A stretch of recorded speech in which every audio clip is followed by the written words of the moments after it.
Again, we already finished our notes yesterday. It isn't going to be over lesson 18.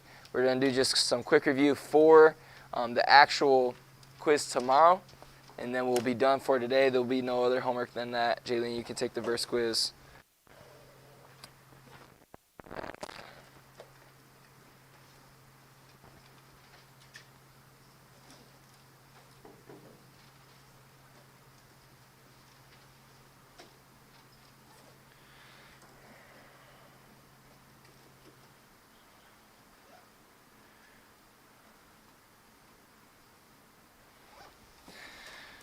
Sorry, I had to respond to another teacher. He's asked me when the girls are leaving for volleyball. All right, here we go. Some true and false on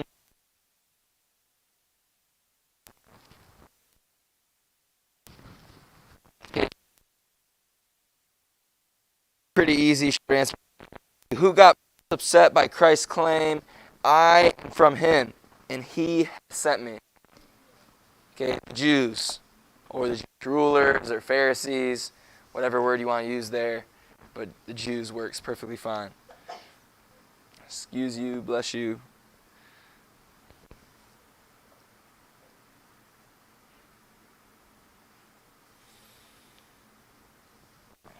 Okay, other questions like, the people did not believe that Christ was the promised Messiah because he grew up in what city? That is correct. Because he was from Nazareth.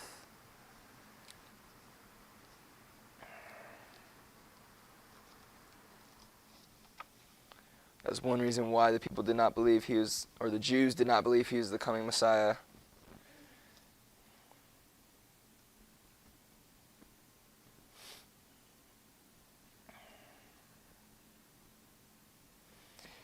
Okay, we talked about this in one point, and in the Bible it kind of told us the people, talking about the Jews, they were amazed that Christ, okay, the doctrine, but there's a specific word in the Bible, I'm going to tell you the word, okay, but they said, hey, you never learned the letters, okay, you never learned the letters, the word is letters. Okay, doctrine was also used as well, I think in a different verse. But they stated a question, how do you know these things? Make sure your phones are off.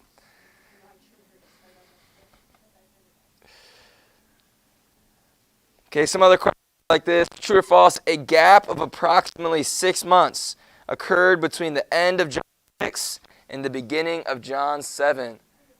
It is true. Okay, remember that those words we see, that means a gap of time, not specifically a year all the time, but a gap of time. What are those two words? Or 3 words. After these things, remember that.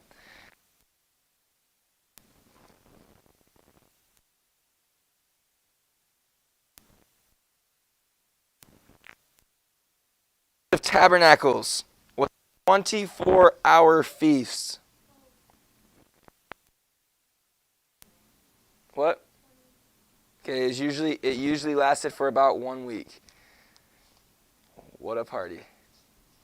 My question is, are people do they sleep at the party? Are they bathing at the party? Or are they coming back? You know what I mean? It's a long all-nighter.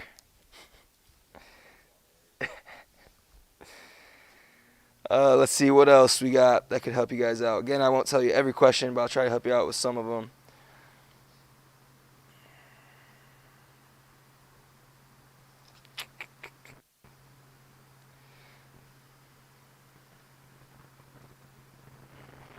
Okay, true or false? People built scale models of the tabernacle and offered sacrifices inside of them. True or false? I repeat it. Listen to the words carefully.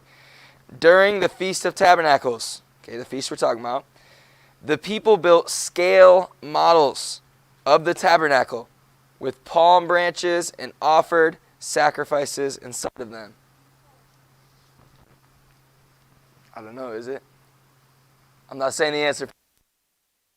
Back in the notes, look back in the reading. look back in the Bible reading.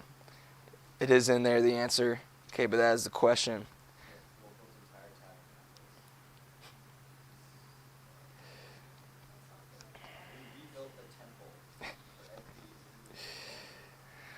All right, both the essays, I'm not gonna say they're long, but they are worth a good amount of points.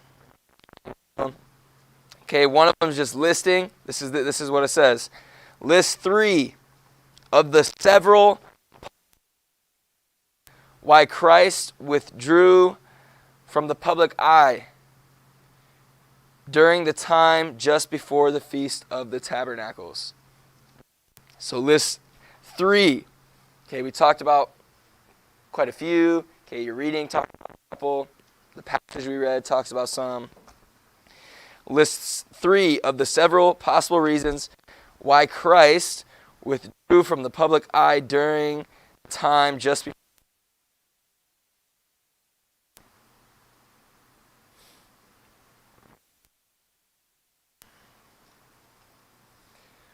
Okay, and then the little bit longer essay. Okay, again, anytime it says explain or describe, that means you actually have to explain or describe it. You can't just put a word or one sentence. Explain why Christ delayed his attendance at the Feast of the Tabernacles and instead sent his disciples on ahead of him. I'll say it again. Explain why Christ delayed his attendance at the Feast of the Tabernacles. Good morning. And instead of him. Okay, those 2 essays, those are going to be worth quite a few points for the quiz. Both the essays combined are questions 8 to 15. So that's almost half the quiz. Half your points are in those 2 essays. Okay, again, so research, look through the notes. Okay, there's a ton of different options for list 3. Maybe this could help.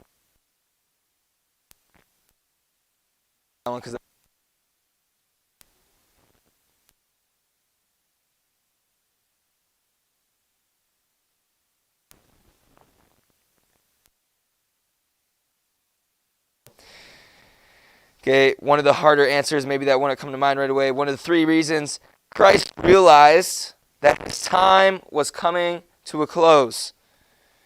Okay, I'm going to say the long answer. You can summarize. Okay, and he to train who? The disciples. So they knew their role after his death, his resurrection, and ascension back up into heaven. You can word that obviously in your own words. Okay, but that could be one reason why he took this time apart. Okay, but there's a ton of reasons we talked about. Like 4 or 5 of them are like very, very common sense, easy questions. Like one could be talking about, you'd have to say more, but like the time of the year. When was it? What was the weather like? That kind of stuff. Those are some of the answers that you could use as well. Okay, that should be easy. For the other essay, you guys just have to study for your own. That one's in the notes. Explain why Christ delayed his attendance at the Feast of Tabernacles and instead sent his disciples on ahead of him. That one was in the notes, so that one should be somewhat easy to review for. Make sure you have enough points for that. The essays combined are going to be about 50% of the test grade. Any other questions? All right, if you already took the verse quiz, you guys can work on something else, take a nap. If you're on your phone, make sure you do what first? Ask. You have to ask first. Okay, Jaylene and Kylie, you can review for your verse. Give you guys like 4 or 5 minutes, and then you guys can take that. So be ready for that. Yes, ma'am. For what? No headphones. Ma'am. Same thing, no sound or headphones. All right, discipliners, let me know if you have any questions. Make sure you turn in that verse quiz so you can get credit for that. Jake, I think I already received yours. Again, if you have any questions, let me know. We'll have that quiz tomorrow.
We don't have a lot to do today, but we do have some stuff to get through before our quiz. Okay, there's a few more things we got to learn about after I find the HDMI cord.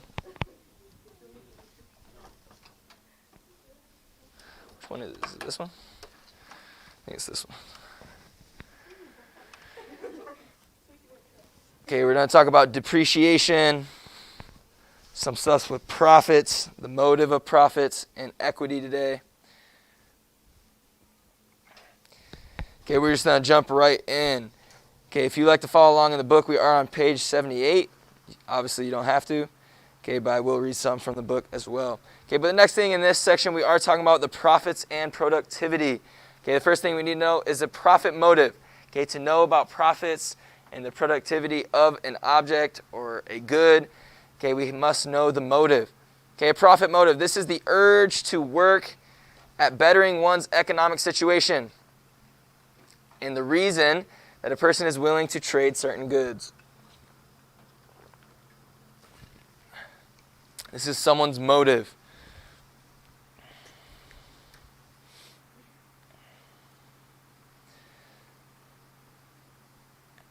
Okay, the amount of freedom that individuals have to base their actions in accordance with the profit motive is one of the major differences between a market economy and a command economy. The profit motive is what keeps the free market operating and persuades hardworking men and women to save and invest, plant and to reap, okay, because they have this motive.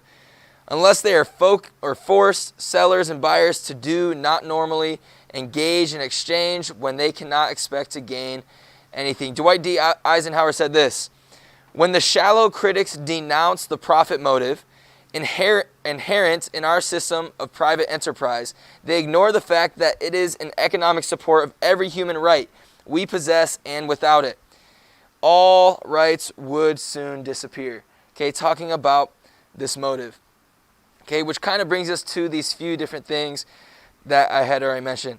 Okay, in the popular sense, the word profit means any sort of what? What does profit mean? Any sort of gain, okay, or addition. Okay, something we got that we didn't have before. Okay, make sure hood's off. Not that I don't trust you. I just don't trust you. Sorry. Okay, trust is earned, not given. Okay, anyone receives in return for his labor and cleverness. This is what profit is. Okay, to an accountant, a business profit is its total revenue minus the amount of money spent and the cost of, okay, if it is accountant, is this term that I've already mentioned, depreciation. Okay, depreciation is the diminishing of the value of goods that is caused by wear and time. Okay, so let's take a new car, for instance. Okay, most of you, I don't know, maybe you'll just be blessed and you can just buy a new car. But most of you, who has a first car already? Okay, some of you already have first car. The car I have right now is actually, or was actually, still is, my first car. Okay, the first car you guys got, I'm assuming, unless you're blessed, some people are blessed, was not brand new when you got it, right? Okay, it was, whether it was a parent's old car, a sibling's old car, you bought the used car. That's what I did. I had to buy the used car. Okay, most of us would use, right? Used car, Grace used car, Kylie used car, Emma used car.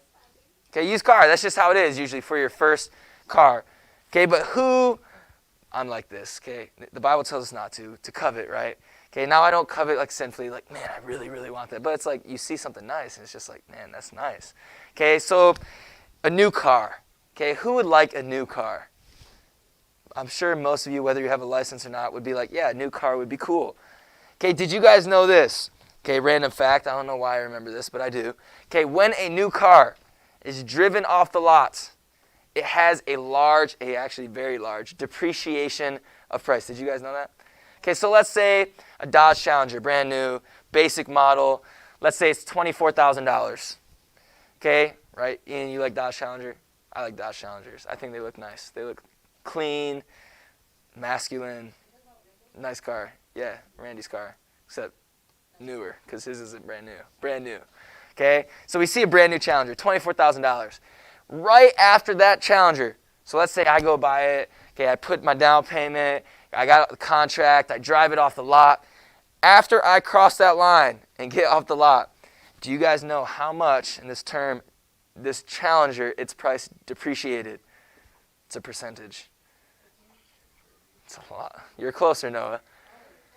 40% depreciation drop.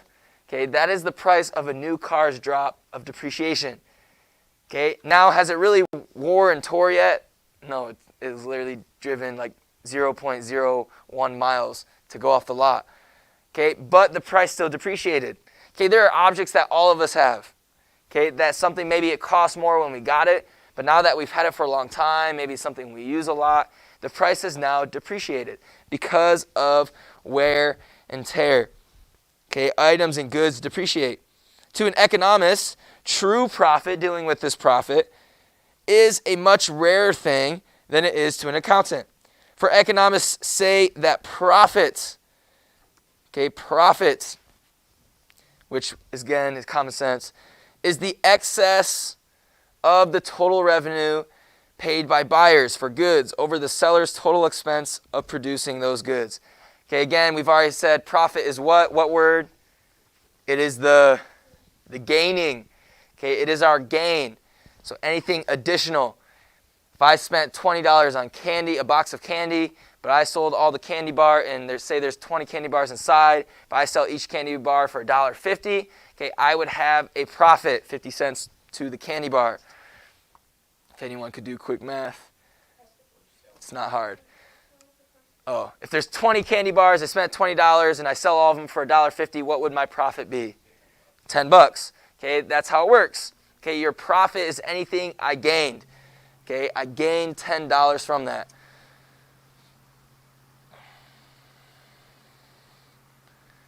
Obviously, you would make 30, but you would gain 10.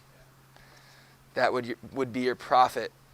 Okay, we're going to now list just a bunch of different things, okay, that are known as business expenses. Okay, or opportunity costs is another word for that. Okay, they are quick to point out, economists are, that the expenses are not simply the amount of money that firms have to pay for the resources they use to produce their goods. The total expense also includes opportunity cost. Okay, opportunity cost is the value of the best alternative that is foregone when a different alternative is taken. Okay, and with business expenses. Okay, so again, say you have a business. I'm going to just go through a bunch of them. I think there's like 15 of them, something like that. These are different expenses that might be applied to a business. Okay, because we think a company, man, they make so much money. But maybe it's a company that the things they're producing cost a lot to produce. So they might not be making quite as much as you think. Okay, so here's just some expenses we're going to go through. Okay, we have the cost of natural resources. The cost of labor, the people working. The cost of obtaining capital. Okay, what is capital? Do we remember? Okay, it's not a bad definition.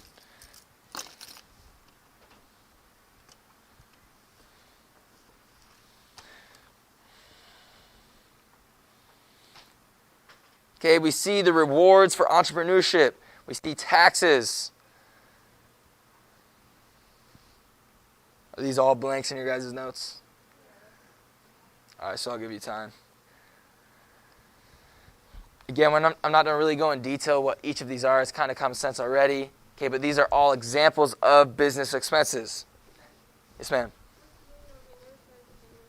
Sorry, I can't really hear you. Rewards for entrepreneurship. Basically saying, okay, like with entrepreneurship, a lot of it is like self-made money. Okay, so it'd be kind of with taxes. That's why taxes are right there, because you have to claim and you have to file all the money that you made yourself through something, because it's not through its own company. You're doing it through yourself. You're self-employed, basically. So you have to claim it yourself. So it'd be kind of like under taxes and stuff. Does that make sense? Everyone go with these ones? Okay, we have transportation. Okay, what's a job that costs a lot of transportation? There's like 3 of them that really come to my mind. What's company that has a lot of, flying, yeah, flying is one. Okay, Uber. I'm thinking more like large companies that travel a lot for delivering. UPS, FedEx, what's probably the largest one? They do it online. Amazon. Okay, they pay for a lot of transportation. Okay, cost of utilities. So like a factory, if it's a company using a lot of water. Okay, interest on loans. Okay, if you're buying something or getting loans to buy something in the beginning, you got to pay that all off. Okay, casualty losses. So say something doesn't work out how you thought it would. You kind of like fall through on something. Depreciation and maintenance. You got to keep your building up. Keep your factory or your company going. Okay, you always got to be updating. Insurance. Obviously, you want everything, if you own a company, to be insured. You guys are going to see a lot of these examples in your homework tonight in the reading, but I'm not going to read them for you. I'm sorry.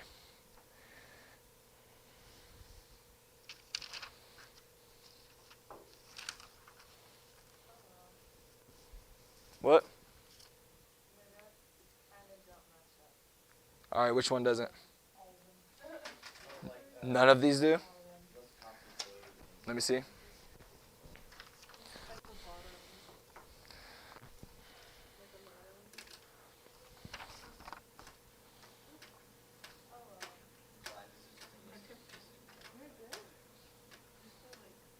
It's just one off, right?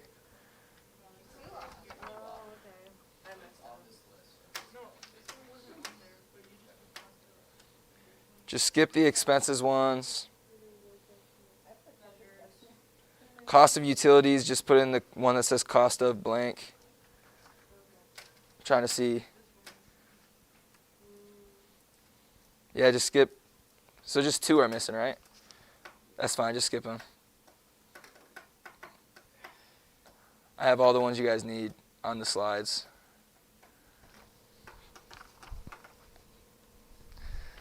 And we'll go with these ones. Okay, and then last one, or actually there's two more, I think. Okay, we have security measures, advertising, goodwill contributions, lawyers and bookkeeper fees, cost of abiding by changing industry, regulations. Okay, all these things, again, going to the cost or expenses of a business. Okay, because we're talking about what word? Profit. Okay, we're talking about profit. Okay, so you guys have to realize in different companies, in different work, okay, you might think, man, I might be making a lot of money. Okay, but it might be a job, certainly if it's a self-employed or self-paid job. Okay, there might be a lot of taxes or a lot of things going into that you didn't really account for. You didn't really realize.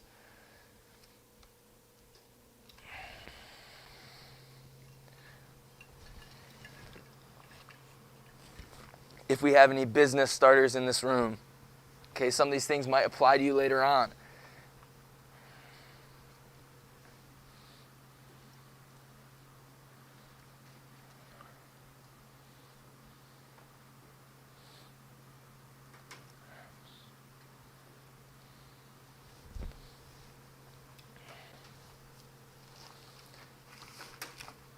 Okay, we have obsolescent inventory, robbery, extortion. What if someone came into your company and they just stole everything? Right? Are you guys really prepared for that as a business owner, as an employee, as anything? No. You're not really planning for someone to rob you. Okay, at least, I mean, you should at least with insurance and stuff plan for it, but you're not really hoping or wanting that to happen. Okay, what if your building burnt down? Right? Say you had a house and you didn't have house insurance and your house burned down. Well, you just lost a lot of money, certainly in California. Okay, you have payment for risk taking. Okay, there's a saying, with higher risk, there is, anyone know the saying? High reward. But also with high risk, there is a lot of failures as well. Okay, we have the cost of changes in social and economic environment. Okay, depending where you are. Being in California, things are, the word is expensive. Okay, it costs a lot. Okay, so you might not be able to, let's say, I mean, people still do it, obviously. But let's say one of us wanted to become a house owner. Okay, like we owned a bunch of different houses, a landlord, whatever you want to call it. Okay, say I wanted to own 5 houses. The thing is, in California, if you wanted to own 5 houses, you would have to make a lot of what? Money. Okay, because it costs a lot more money. But let's say I live, since I'm from Michigan, I'll just say Michigan. Let's say I live in Michigan, okay, and I want to own 5 houses. Well, I could really find a lot of decent-sized houses, good houses for under $150,000, okay, around $100,000. Okay, so I would have a higher opportunity to own more houses and opportunity there. Okay, so like I know I have a couple of my friends, they live here, but they own, I think in Tennessee, they own 2 houses. Okay, and they kind of just keep them up. They have someone that lives close by that checks up on the houses. If anything major needs to be done, they go there. If not, they just call companies to do it for them. Does that make sense? Okay, lastly, we have warehouse and other storage costs. Again, large companies need somewhere to put their, whether it's tools, whether it's equipment, whether it's vehicles, whether it's just like companies like Amazon stuff, they need somewhere to put things. Yep. All large companies need something. Something just came out.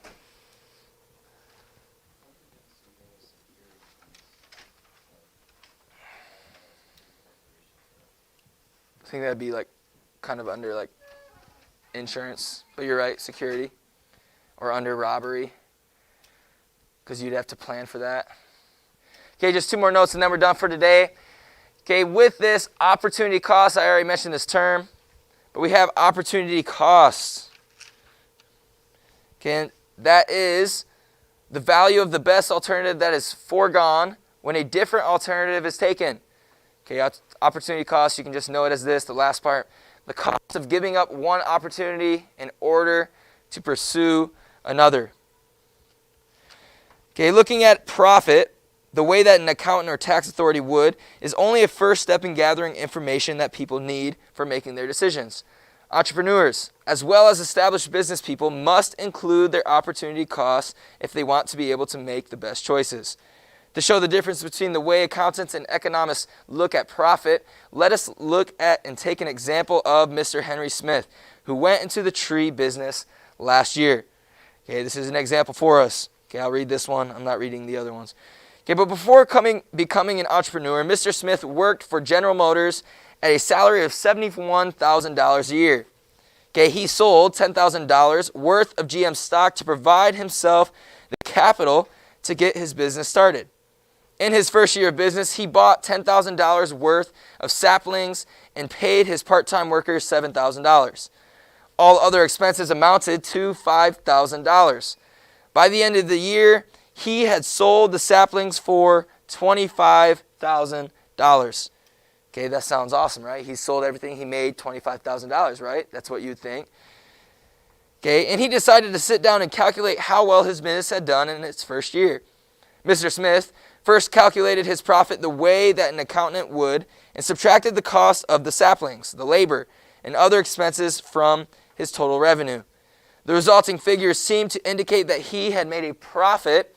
Okay, if he made a total of $25,000, okay, he bought the saplings for $10,000.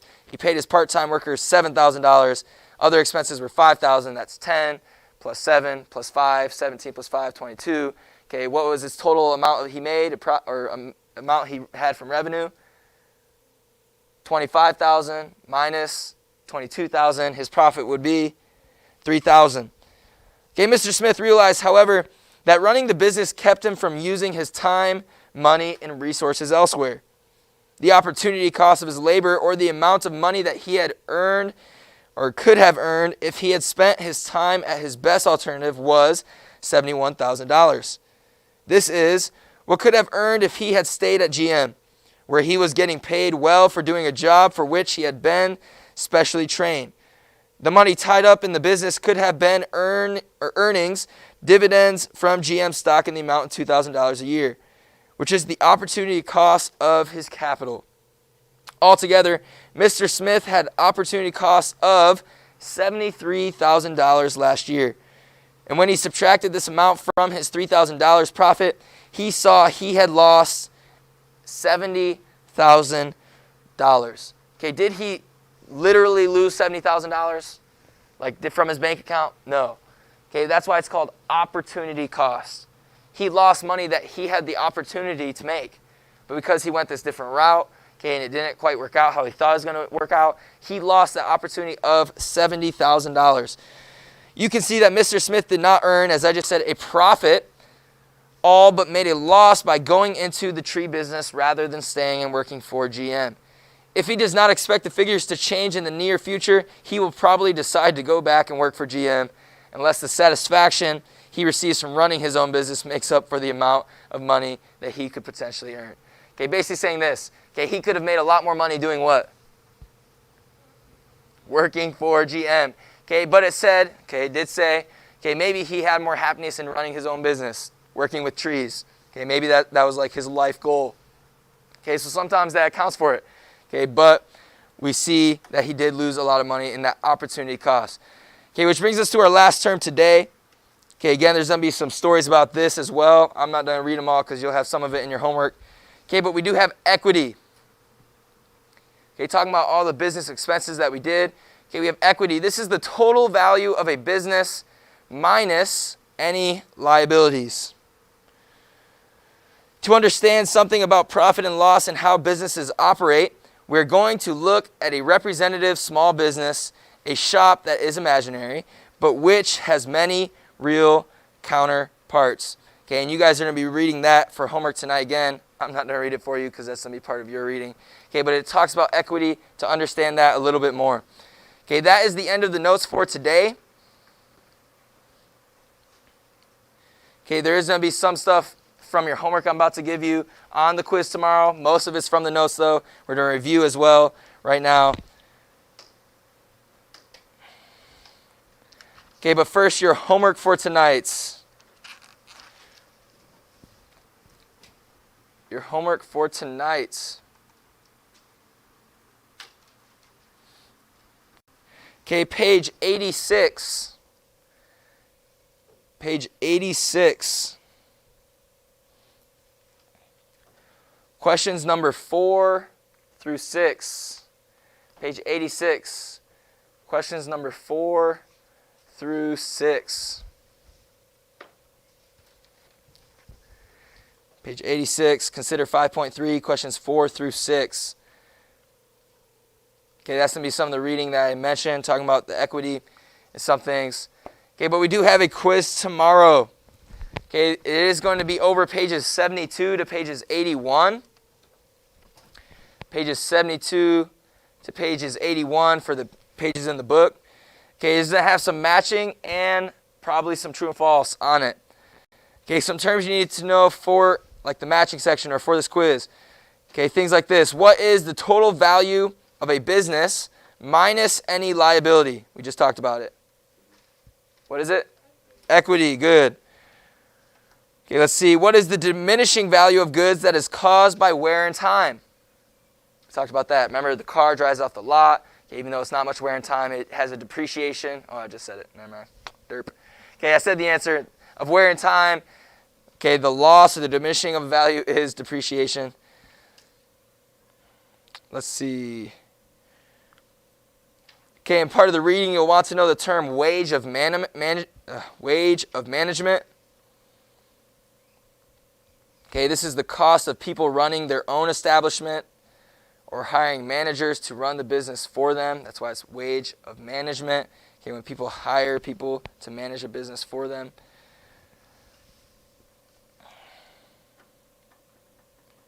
Okay, you'll want to know what profit means. We talked about that. Not just gain, but the note we had in our notes. You want to know opportunity cost. What is that? Okay, basically an alternative. You remember that word, you'll get it right. Okay, there's also questions like this. Okay, true or false? A computer is an example of a durable good. We talked about that yesterday. It is true. Okay, it is a durable good. What is the definition of a durable good? Okay, it lasts longer, usually the time we gave it, more than 3 years. Okay, true or false? To obtain needed goods, people in command economies buy and sell through black markets. It is true. Okay, why do they have to do that? Okay, yeah, because they're basically controlled by government. Okay, last question I'll ask in here. The rest, again, just study the notes. Should be a pretty easy quiz. Okay, true or false? Consumers in a free market economy constantly send market, here's the word, symbols to let producers know how much of a good to produce at a given price. It is false, and it is signals, not symbols, but signals, even though those could be confused as being similar to each other. They're not the same. Okay, again, there's a few more questions on there. They're real easy. Okay, if you look over the notes and the chapter is not long, you guys should be, we'll probably take the quiz and then finish the notes. There's only a few more notes on there, okay, tomorrow. But that is it for today. You guys can begin working on your homework if you like. You have about 6 minutes left of class. Distance learners, let me know if you have any questions. We will see you tomorrow.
All right, welcome to chemistry. Let's go ahead and get started. We're starting with chapter 16, page 174 in your supplement, page 268 in your textbook.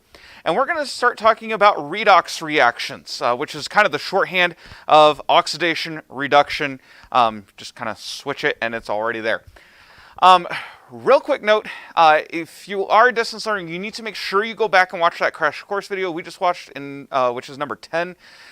He does a great job of illustrating exactly what's happening, but we're going to go through everything here as well, so don't feel like you're missing anything, but I do just want to encourage you, those can be helpful. So in chapter 4, we learned how to classify chemical reactions according to 4 basic types: combination, decomposition, single displacement, or double displacement.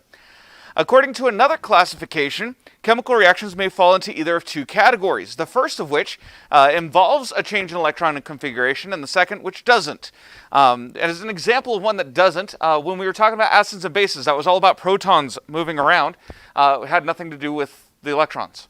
Okay, so there does exist plenty of chemistry without electrons, also chapter 17, which we'll get to soon, but moving on.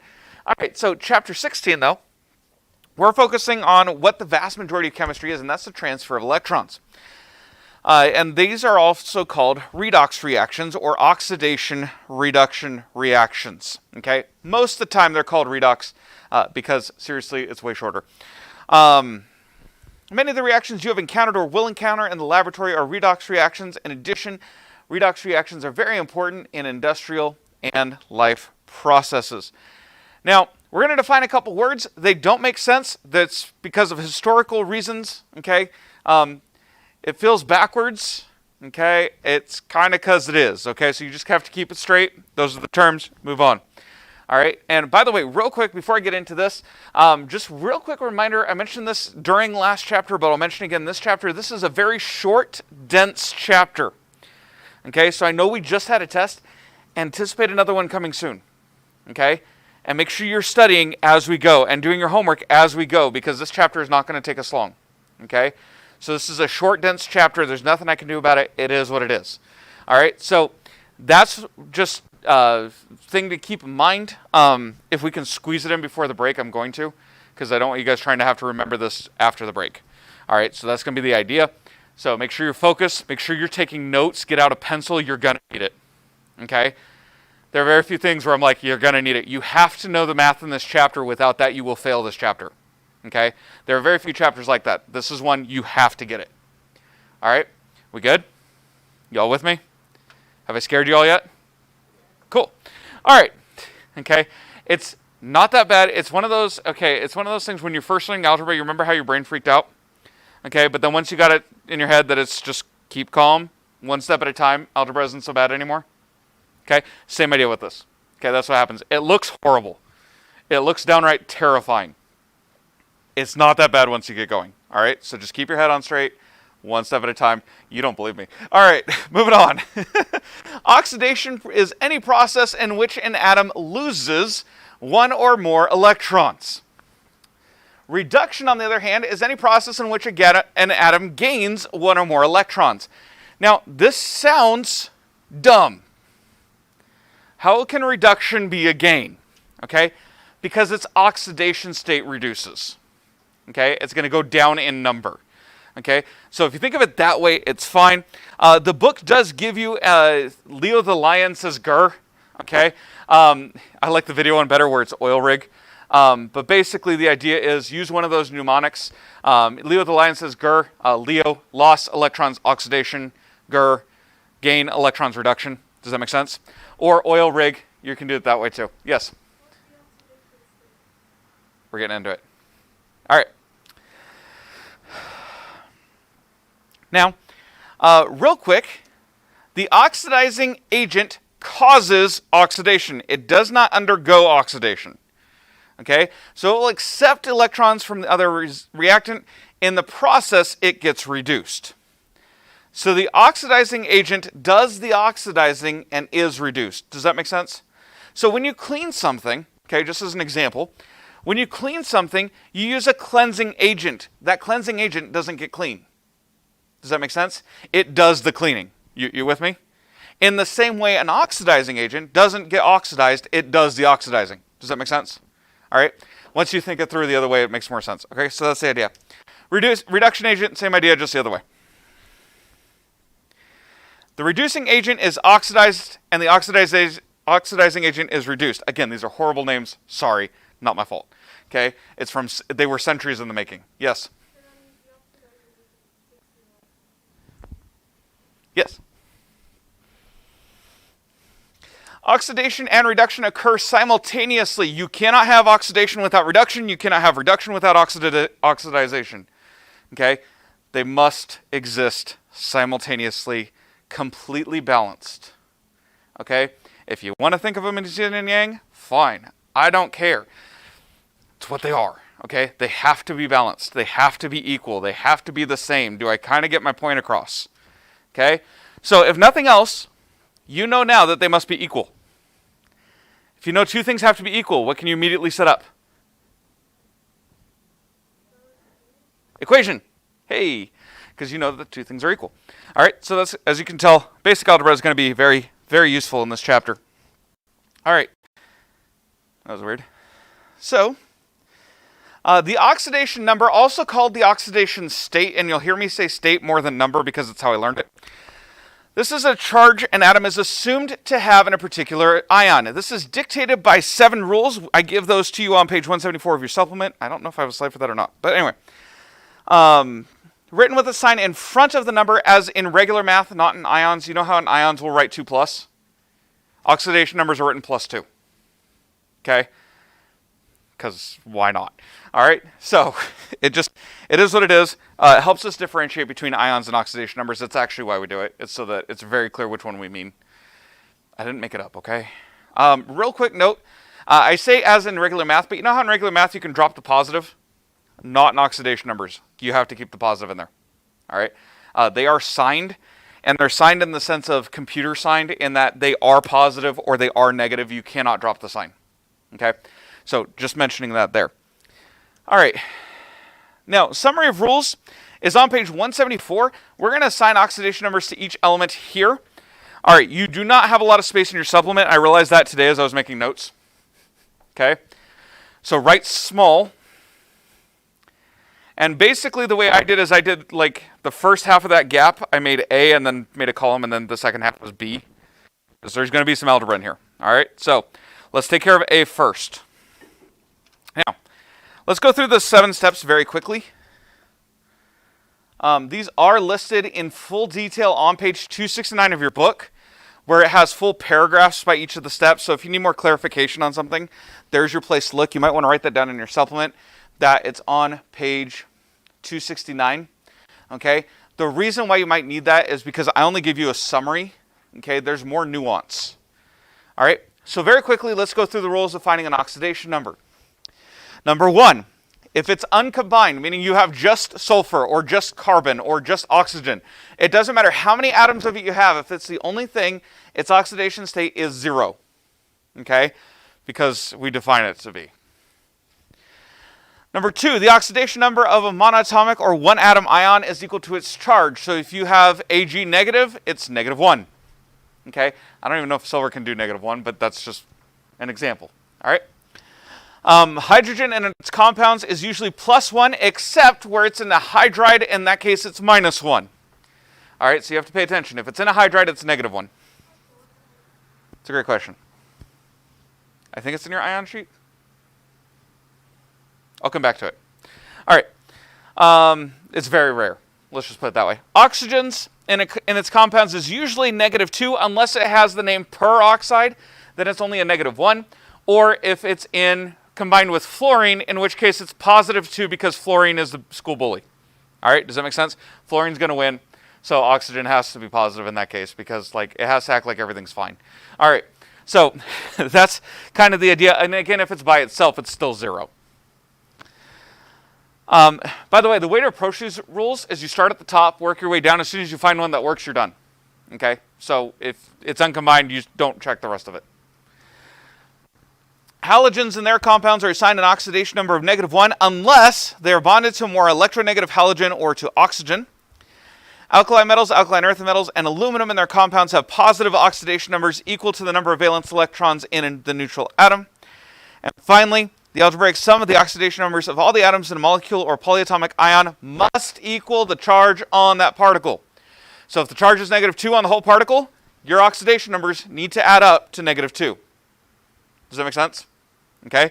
If it's no charge, they need to add it up to 0, and so on. So now that we know that, let's look at A. Pull this over here so I actually have room. All right. So looking at A, we have Cr2O72 negative, and I'm going to actually write this out separate so we have some room to work. So Cr2O72 negative. You guys can just write on it in your book. I just have no room on screen. All right. First of all, does anyone recognize one of the elements that we have a rule for? One more time. I can't hear you.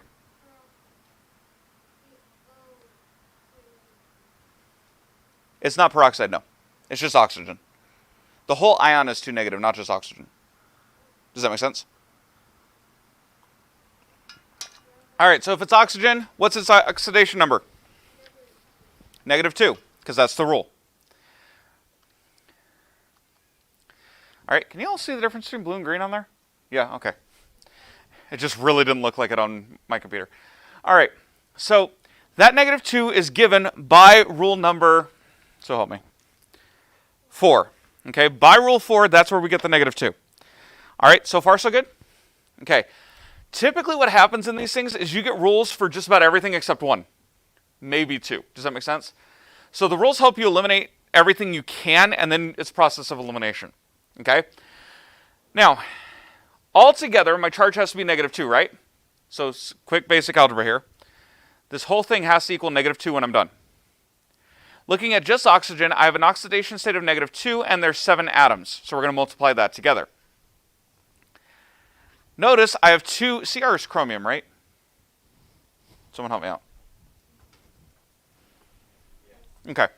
So we have 2 chromium, but we don't know its oxidation state. So guess what gets represented by X? Yeah.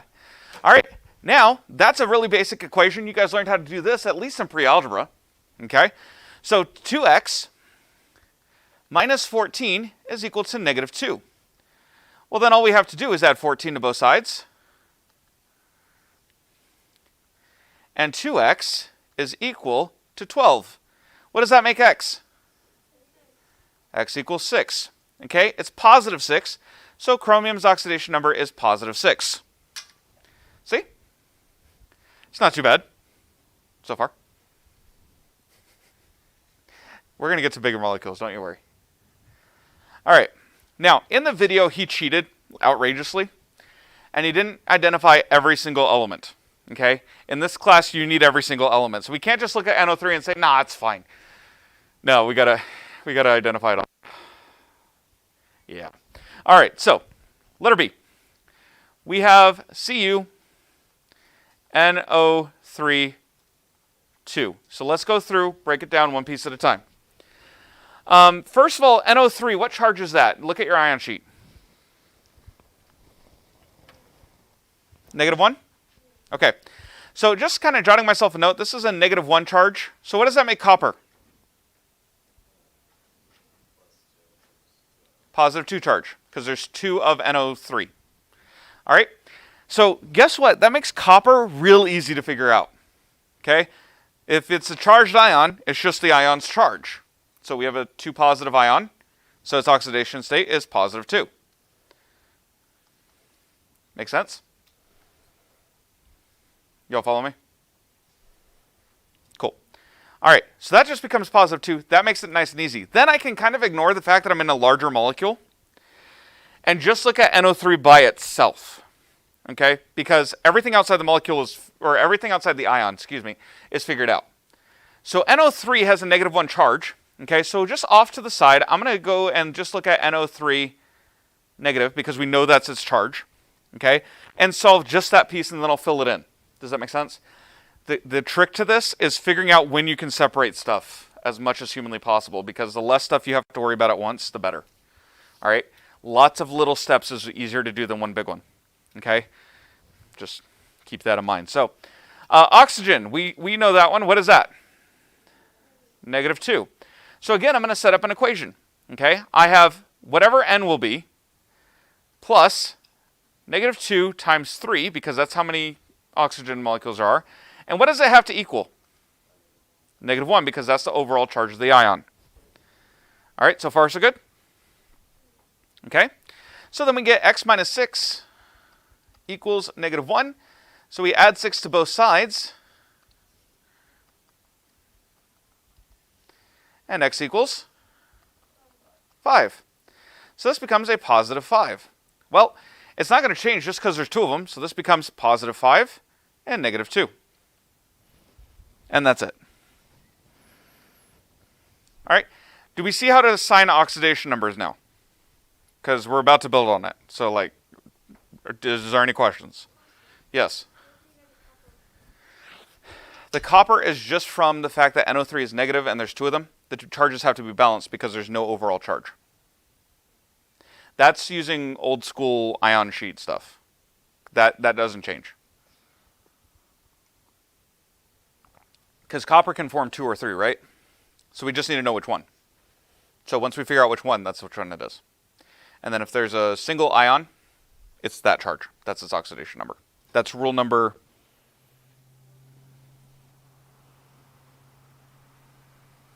if I can find it.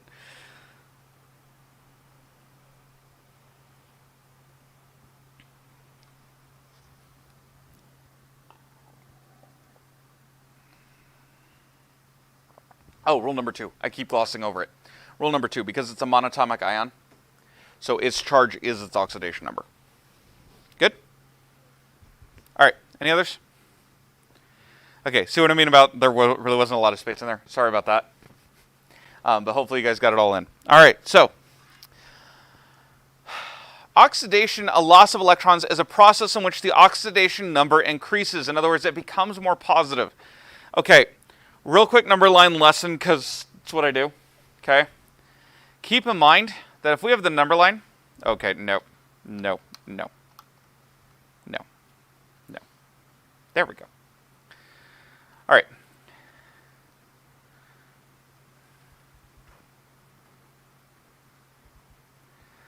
Even if I go from negative 6 to negative 3, do you see how I still moved in the positive direction? Okay, it still increases in value. As you pay off debt, you're still getting a higher net worth. Does that make sense? So even though it doesn't feel intuitive, it becomes more positive or it becomes bigger. Whichever way you like to think of it, that's fine. It moves to the right on the number line. Okay, does that make sense? All right, reduction is the opposite. Okay, it becomes more negative. The number begins to get reduced, and this is honestly how I keep it straight. Because the number gets reduced, not the number of electrons. Okay? So that's the idea here. Now, let's say we're looking at the formation of table salt.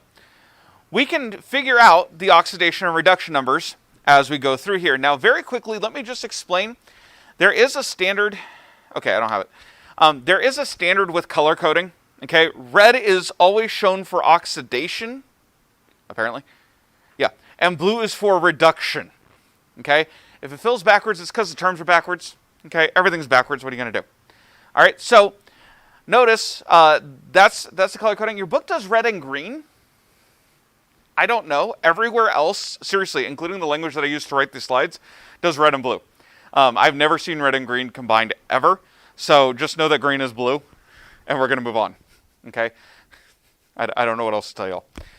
So, we have this. So we know that Na has to have an oxidation number of 0 because it's by itself. Makes sense. Chlorine is also by itself, so it has an oxidation number of 0. Then when it's combined into NaCl, we know that sodium is a single charge, 1 plus 1. We know chlorine has a negative 1. Okay? And so when we do that, notice that sodium gets oxidized, chlorine gets reduced. Does that make sense?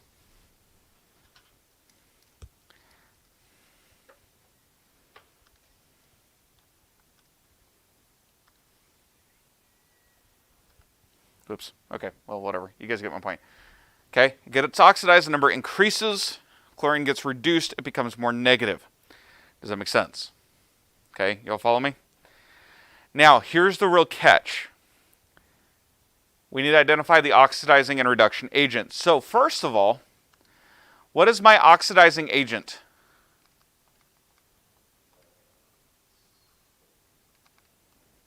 Nope.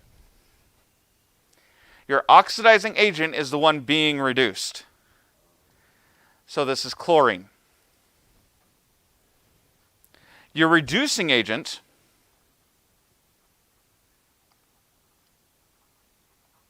then must be sodium. All right? Does that make sense? Okay? Because it's doing the oxidizing or it's doing the reducing. All right? So what's happening to it is not the same as what it does. Okay? Y'all follow me? The terminology gets real weird. I'm sorry, there's nothing I can do about it. Okay? Yes? What? Yeah, as the number becomes more negative, it's gaining electrons. Because the charge is becoming more negative. So that's what's happening. It's gaining electrons, but its charge is going down? More negative. There's a reason why I say more negative and more positive. All right. So that's the way that works. So now, we are told to determine the oxidation numbers for each atom in the following reactions and identify the reducing and oxidizing agents. So, first things first, zinc. What is its oxidation number? 0. Okay? Let me not use black here. Let's do green. 0. Okay. Silver on the other side is by itself. So what's its oxidation number? 0. Good. All right, now NO3 is essentially not really doing anything, but we're going to deal with it anyway. NO3 has what charge in general? -1. So off to the side, just looking at NO3, okay, -1. We've already figured out this one. This is -2. And when you do the math, this becomes +5. Okay, in NO3 negative, that's going to happen. Now, let me explain where the +5 came from again, just so that we're clear. We know oxygen has to be -2, right? Okay, so we have -2 times 3 equals -1 plus whatever nitrogen will be. Okay, so we get nitrogen minus 6 equals -1. Add 6 to both sides, and x is equal to +5. Okay, that's going to be the same on both sides. NO3 doesn't change. So I know that N will be +5. O3 will be -2. This will be +5. This will be -2. All right. Now, looking at the left side of my equation, I have one left, and that's silver, right? Okay. So looking at that silver, NO3 has what charge? -1. Okay. So just keep that back in mind, because that's why we're figuring this out. So NO3 has a -1 charge. There's only one of them. There's only one of silver. So what does silver's charge have to be?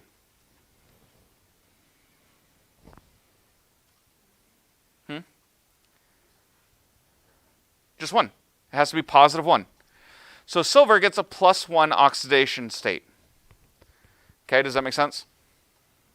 Okay, that's what has to happen here. And then, okay, now let's look at the other side with zinc. Okay?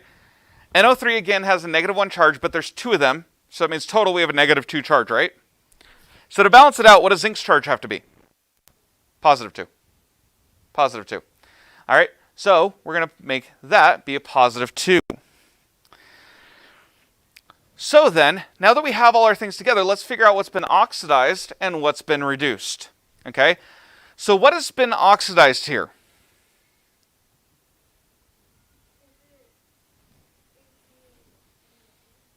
And what? Ag is having something happening to it, but it's not being oxidized.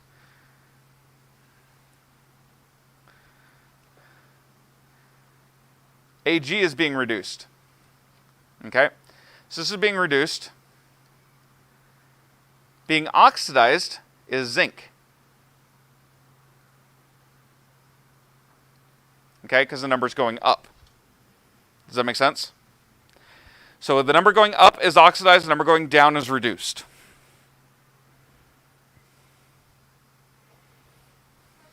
Answer. I can't hear you. What about NO3? Because it's not doing anything. It's the same on both sides. Is that really the belt? Oh, goodness. Okay, real quick, I'm going to finish off this one. So we know which one's being oxidized, which one's being reduced. Which one is the oxidizing agent then? Silver is the oxidizing agent. That leaves zinc as the reduction agent. All right, clear as mud? Getting there? Okay. We will look more into this as well as how to balance equations tomorrow, Lord willing. And I'll see you all then. Distance learners, I'll see you guys later.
We are going to go back in your book now to page 312. Page 312.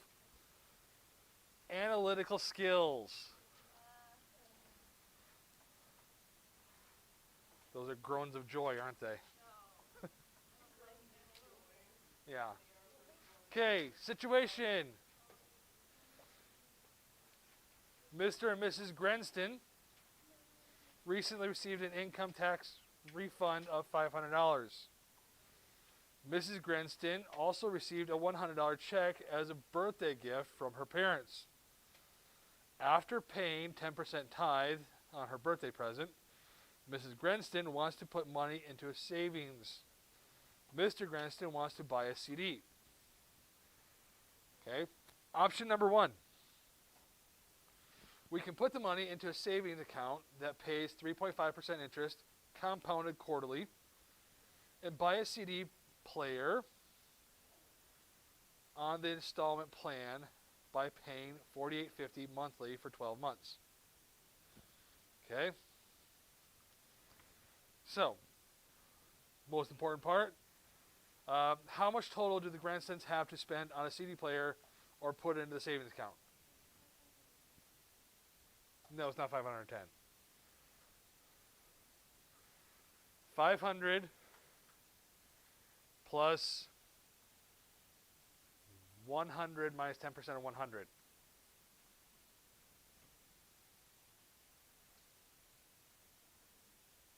It's 590.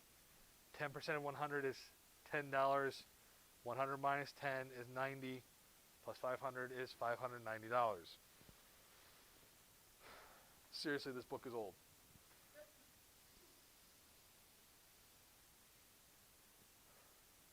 They're looking at paying about $600 for a CD player. A CD player. This thing is old, okay?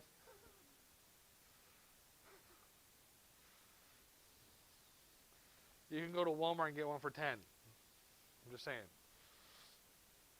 Okay, option number 1. They invest in a savings account. How much interest would the money earn in 1 year? So they're investing the $590 into a savings account at 3.5% interest, compounded quarterly.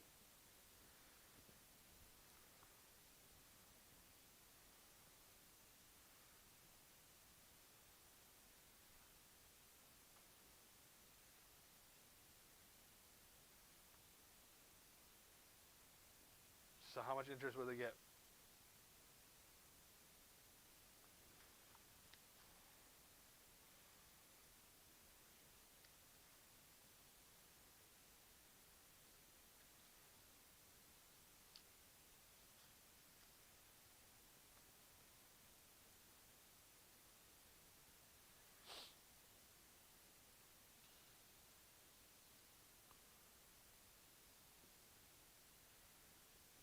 Compound interest formula.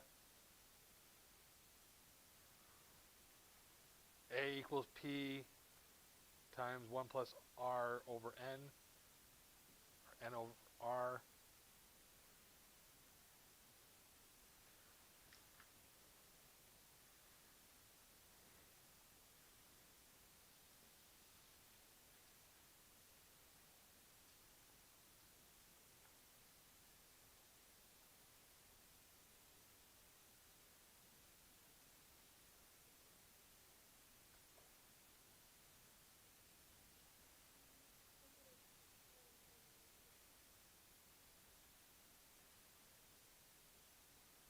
That's total amount. How much are they supposed to actually get in interest?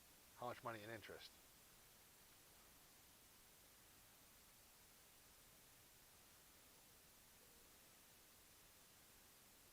They did not earn $600 in interest. How much money did they earn in interest?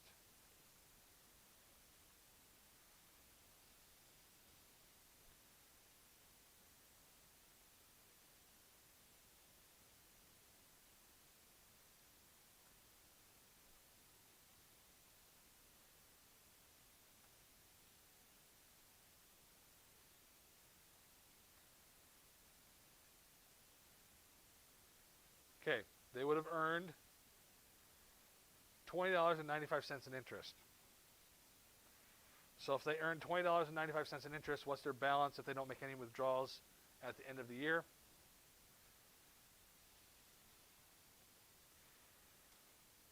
$20.95 plus 590 is going to be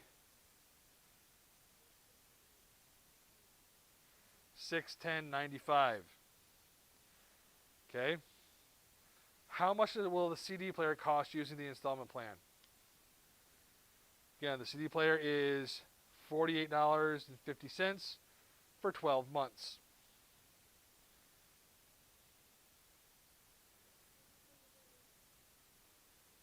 $582. The cash price of the CD player is exactly 7/8 of the amount of money they have now. How much do they pay for using the installment plan?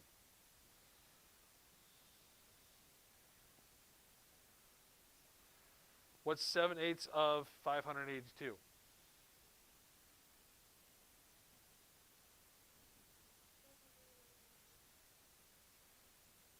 What's that? Okay. So, subtract that from 582. And how much did they pay for the installment plan?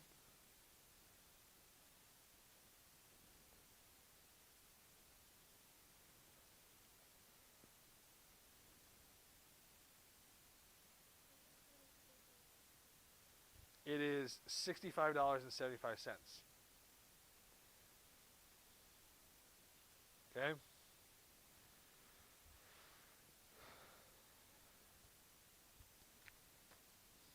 Option 2. They can put the money into a 12-month certificate of deposit that pays 4.75% simple interest and buy a CD player when the certificate of deposit matures.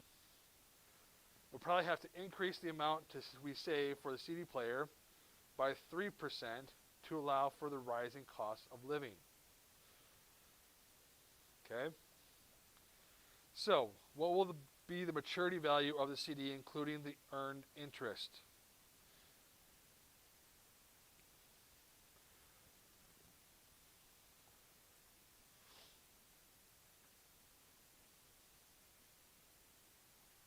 So you can take 590, multiply it times 4.75%.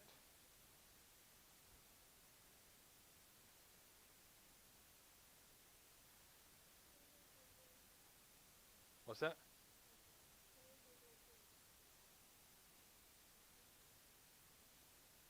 $2,800?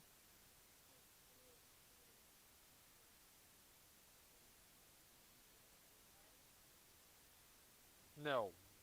What's the question asking for? What will the maturity value of the CD, including the interest? So how much are they going to have, including the interest, when the CD matures? $618.03.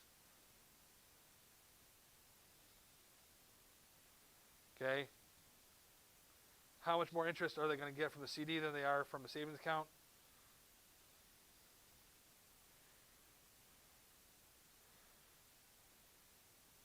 Take number 2 from option 1 and subtract it from number 1 of option 2. What do we get?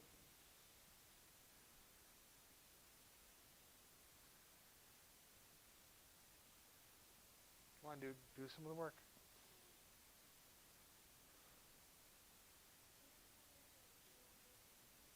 It is $7.08. $7.08. What will the planned cost of the CD player be in 1 year? If they have to add 3% to it, so you're going to take the actual value of the CD player, which was 7/8 of 582, and then you're going to add 3% to it. So you're going to take 582 times 7/8, and then multiply that times 1.03.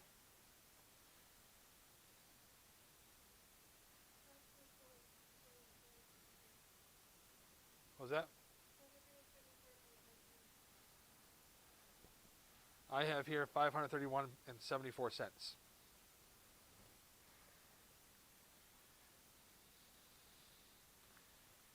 Okay. How much more interest will the CD earn? Then the price of the CD player will increase. Okay. So we're going to take the two, subtract them together, and we're going to get the CD will earn $12.54 more than the CD player increases. Okay.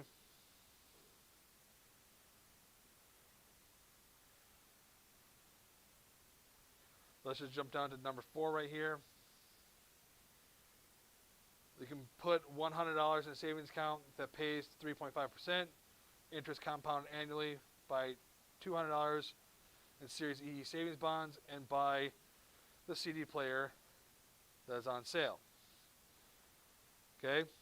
How much interest will be saved? Okay. This is a horrible analytical skills, so we're just going to be done with this. Okay?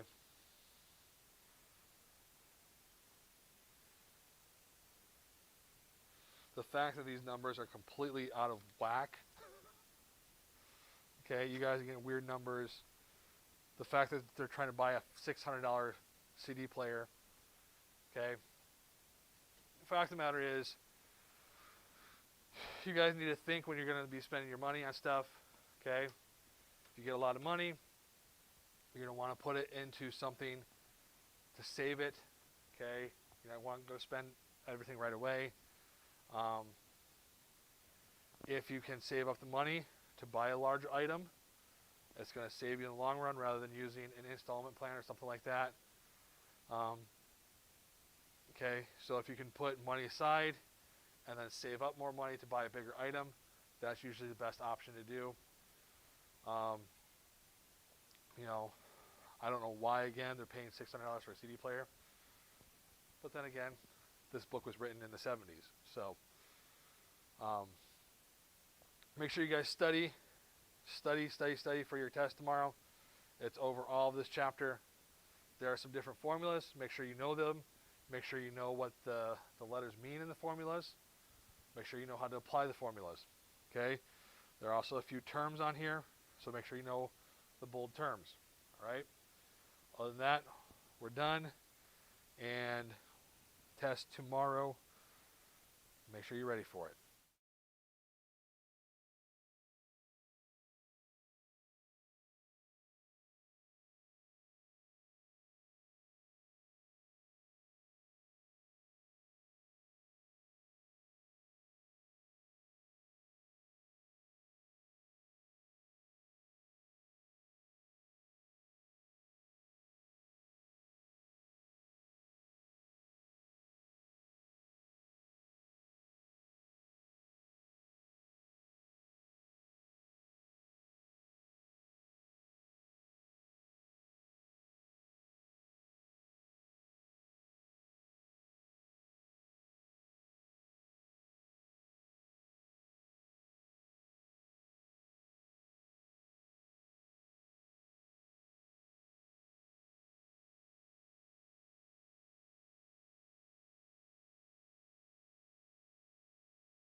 All right, page 491. So you were to read over English Renaissance all through the way to foot. So make sure you guys are studying that.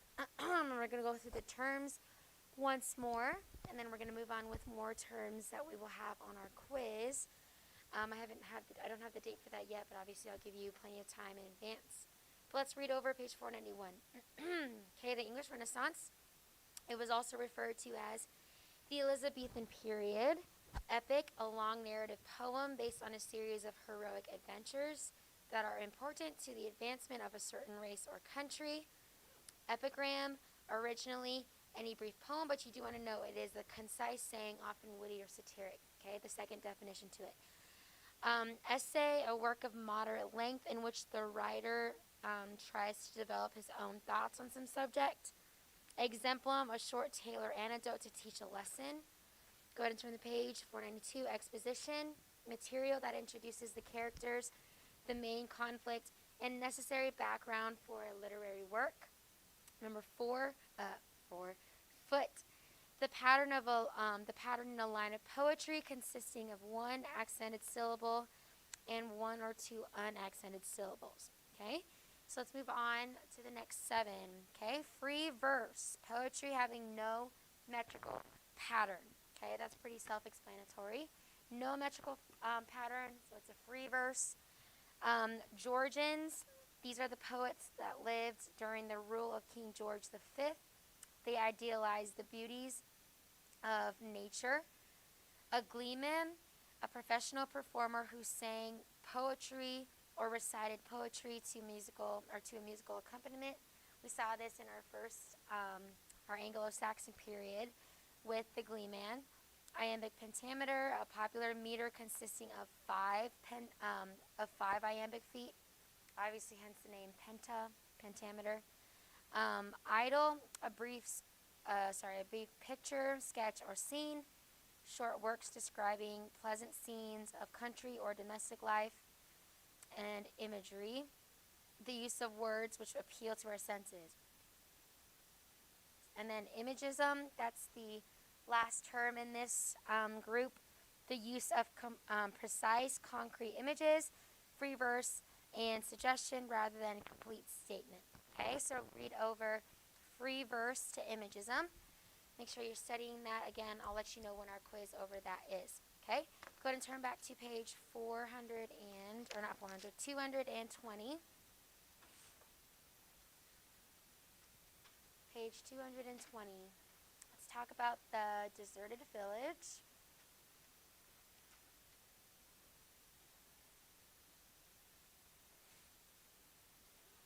Okay. This was written by Oliver Goldsmith. Obviously, it says it right there.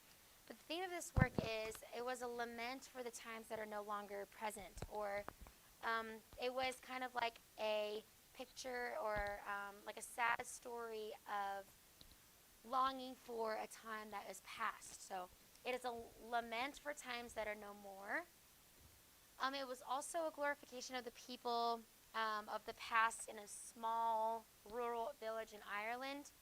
Back then, during this time, when the deserted village was written, there was something called the Enclosure Movement that Parliament in England passed.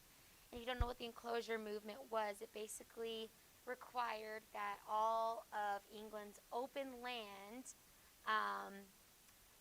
so obviously, like back then, they had their own pieces of land, and they found any unclaimed land, and they were able to crop, like poor people were able to raise a farm there. They were able to plant crops and harvest them and have their own field or their own farm. That was why it's called, it was like their open field kind of method of farming.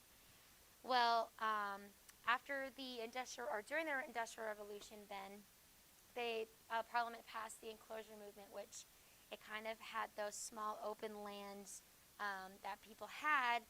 They required those lands to be added to larger farms. So these larger farms would have all of the land. Obviously, the poor people would not be able to survive or live there anymore because they didn't have their own land. So Hence the name The Deserted Village, kind of talking about how once there was this village, it was thriving, it was happy, they had a lot of sports, their grasses were green. It just kind of described all the good parts about that village. Well, throughout, or at the end of the work, The Deserted Village obviously ends up saying that all of those things that they enjoyed are no more. And we'll look at that right now, okay? So let's look at the introduction, okay? Goldsmith laments that the land of a small rural village has been enclosed and that the town has become deserted because of the economic advantages of living in the city. He describes the simplicity of a rural life with feeling and he gives idealized portraits of the village minister and school teacher. So Auburn is the city. You want to know the name. Okay, so it says Sweet Auburn. It's a fictional city, but he kind of uses it to portray a real life village in Ireland. Sweet Auburn, loveliest village of the plain, where health and plenty cheered the laboring swain. So obviously people were healthy, they were happy, smiling, spring, its earliest visit paid. If you look in line number 6, when every sport could please, so they had sports. In line number 8, where humble happiness. Line number 9, I often paused on every charm. It was a charming village. The sheltered cot. Line number 10, the cultivated farm, the never-failing brook, the busy mill, the decent church that topped the neighboring hill, the hawthorn bush with seats beneath the shade. Just kind of describing what life was like and how happy this town was. We'll look at the, the second paragraph. Well, this on page number 220 and the top of 221 was all part of that first paragraph where there was sweet charms, sweet village, sports, sweet succession, taught even toil to please. These round thy bowers, their cheerful influence. These were thy charms. But look at the last sentence there. All these charms are fled. Okay, so now he's jumping into describing how it was after this act was passed by Parliament. It says in line 35, Sweet smiling village, loveliest of the lawn, thy sports are fled and all thy charms withdrawn. We see in line line number 38, and desolation saddens all thy green. So their green grasses or whatever they had growing obviously aren't growing anymore. Line number 39, only master grasps the whole domain. Half a tillage stints thy smiling plain. No more thy glassy brook reflects the day, but choked with sedges. If you look at what sedges are, they're grass-like plants. So the brook that once was clear and clean is now choked, I guess, with these grass-like plants, kind of weeds. Along thy glades and solitary guests, the hollow sounding bittern guards its nest. Amidst thy desert walks the lapwing fly, so obviously just kind of the marks of a deserted village. Okay, go ahead and turn the page to Elegy on the Death of a Mad Dog. Also written by Oliver Goldsmith. It's just some background to Oliver Goldsmith, one of the most versatile writers of his age. He wrote poetry, a novel, and 2 plays. His father was a pastor, and that was the model Goldsmith used for the parson in The Deserted Village. Goldsmith's best-known poem for the Vicar, Dr. Primrose, in his novel, The Vicar of Wakefield.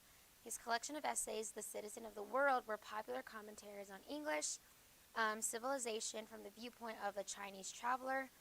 Of Goldsmith's comedy, She Stoops to Conquer, Samuel Johnson said, it met the great end of comedy, making an audience merry. So that was just some background to Oliver Goldsmith. Emma, please take your head off. Elegy on the Death of a Mad Dog. Just some background to this. The theme of this, it kind of warns about the dangers of hypocrisy. Hypocrisy is kind of like that underlying theme here. It's a satire. Again, what's a satire, class? We should know this by now.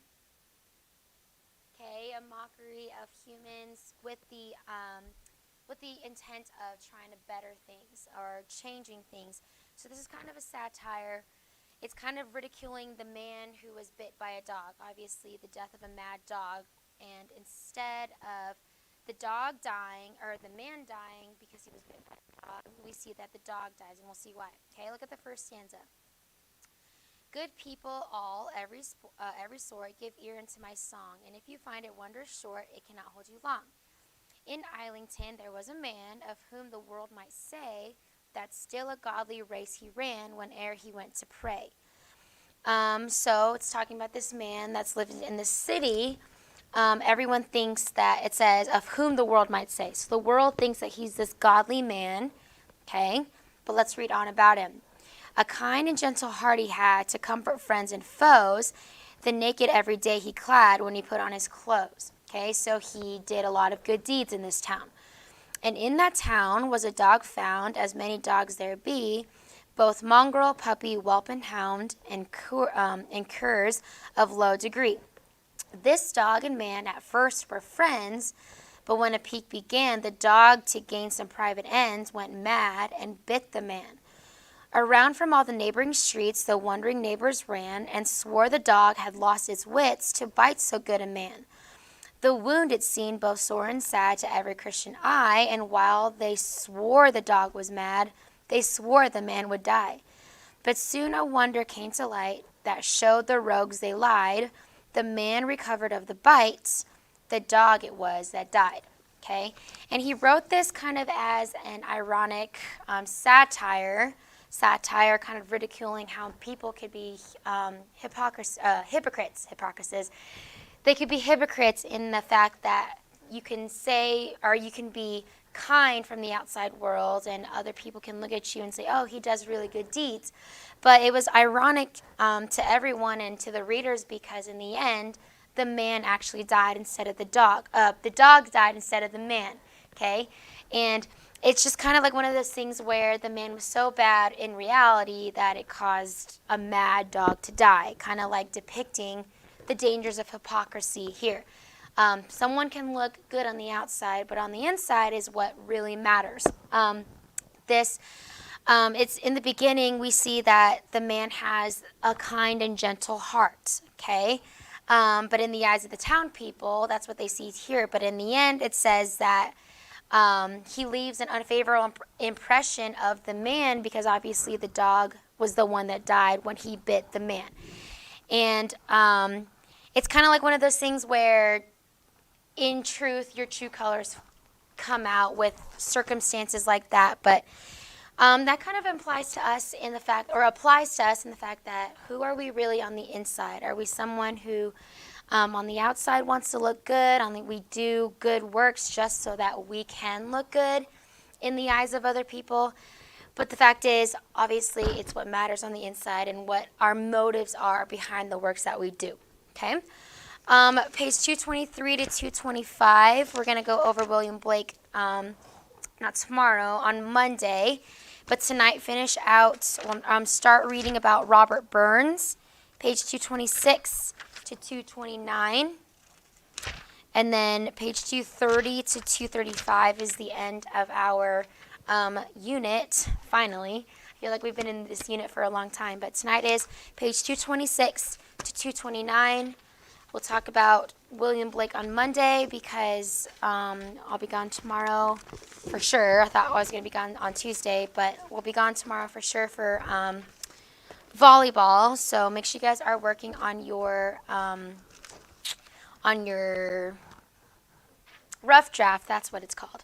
I don't know what's wrong today. It's just one of those days where, everything is off.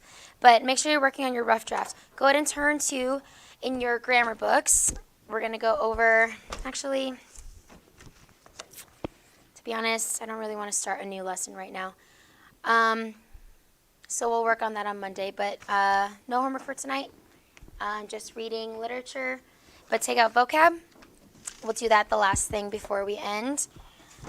Open your books to list number 9. And let's do exercise A together. Okay, exercise A. Go ahead and work on it, and then we'll go over it in class. Tonight for homework, do 7 through 12 twice, if you haven't done it already. 7 through 12. with your vocab 2 times, but let's work on exercise A.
Let's do number 1 together.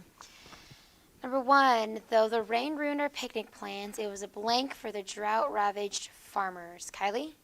It was a boon. Good. Number 2, politicians should concentrate on presenting the issues rather than engaging in blank that attack their opponents. Who has this one? Esther? Okay, good.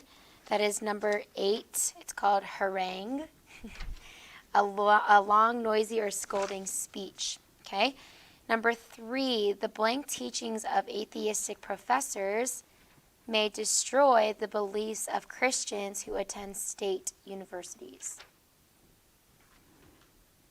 Someone besides Esther, who has this one? Baneful. Good. Baneful is causing death, destruction, or ruin, very harmful. Number 4, the crowd laughed at the actor's blank during the play. This one might be a little easier. Ellie? Vendetta. What was it? Vendetta. Not vendetta. Ian? Antics. Okay. They're laughing at their antics, their extravagant actions. Number 5, 6, 5, people often search for just the right greeting card, one without too much blank sentiment. Tori? Maudlin, meaning tearfully or effusively sentimental. Number 6, the toucan is an unusual looking bird found in the tropical forests of Central and South America, probably uses its large and often blank bill to attract a mate. Who has this one? Isaac?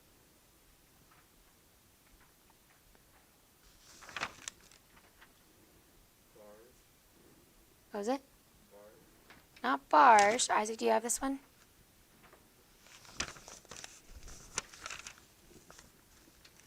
Okay, when you think of a toucan, what does their bill look like? Okay, it is colorful, so there is a word that's meaning colorful here. What is it? Motley. Good. Okay. Number 6 is motley. Number 7, sadly, many people hold a blank against each other instead of exhibiting Christ's forgiveness. Ellie? Vendetta. Good. It's kind of like holding a grudge. A long-lasting feud or conflict. Number 8, the growth of the federal bureaucracy in the United States often results in squandered resources and insufficient government. Did I say bureaucracy? I didn't realize that. But yes, bureaucracy. Number 9, sporting a blank costume, the clown appeared on a saddled ostrich. Did someone really ride an ostrich? Poor ostrich. Who has this one? What kind of costume? What is it? Garish or garish. This one is pronounced. Yep, garish. Number 10, because some promising artists and musicians are averse to hard work, they remain blank rather than becoming masters. Okay. Dilettante, a person who delights in an art or science in an amateurish way. So they remain amateurs, basically. Number 11, since the man had been alone on a deserted island for 10 years, he was blank when rescued. Class? Flighty. Good. Number 12, the scholar without good breeding is a blank. What was it? Pedant. He was one who makes an ostentatious display of knowledge, one who gives undue attention to trivial details of learning, but has little interest in practical affairs.